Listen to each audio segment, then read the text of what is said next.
Les années Macron, c'est, selon vous, la flambée des aides aux entreprises dont le montant annuel représente, et c'est le chiffre que vous donnez dans cette enquête, 270 milliards.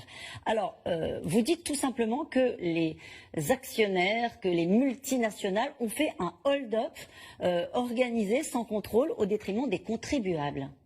Oui, tout à fait. En fait, l'histoire de notre enquête commence, on suit l'argent public. On se demande où va l'argent de nos impôts, nous qui sommes tellement imposés, on voit bien que les services publics souffrent. Et que la dette explose, donc on se demande où va l'argent. Ouais.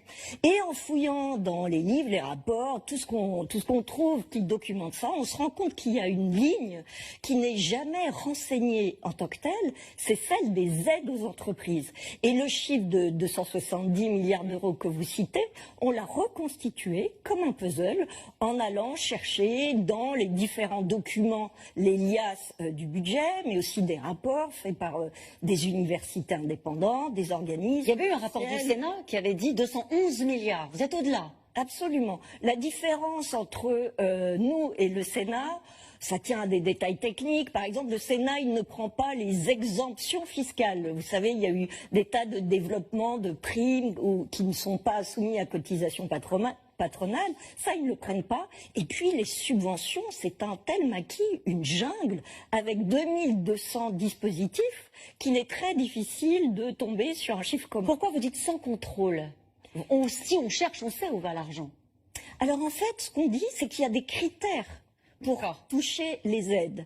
Mais ce qu'on dit, c'est que ce sont des chèques faits à l'aveugle. C'est-à-dire qu'une fois que vous avez touché, et c'est tout à fait légal, hein, il n'y a rien d'illégal là-dedans, une fois que vous avez touché votre aide ou votre exonération fiscale, ou profité de votre niche fiscale, personne ne va voir.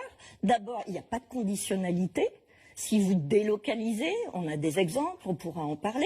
Si vous versez beaucoup d'argent à vos actionnaires, si vous faites des profits mirobolants, vous touchez quand même ces aides. Est-ce que c'est pas le cas pour toute subvention publique? Est-ce qu'il y a systématiquement un contrôle de l'efficacité de l'argent public? Si on met de côté les entreprises, est-ce que c'est pas un mode de fonctionnement? Alors, en tout cas, c'est pas le cas à l'étranger, par exemple. Si vous êtes en Espagne ou en Italie, vous touchez une aide publique.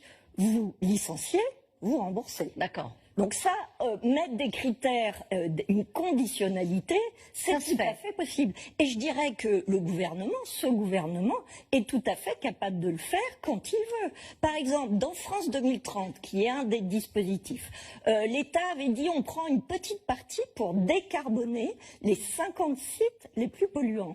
L'argent a été utilisé pour décarboner.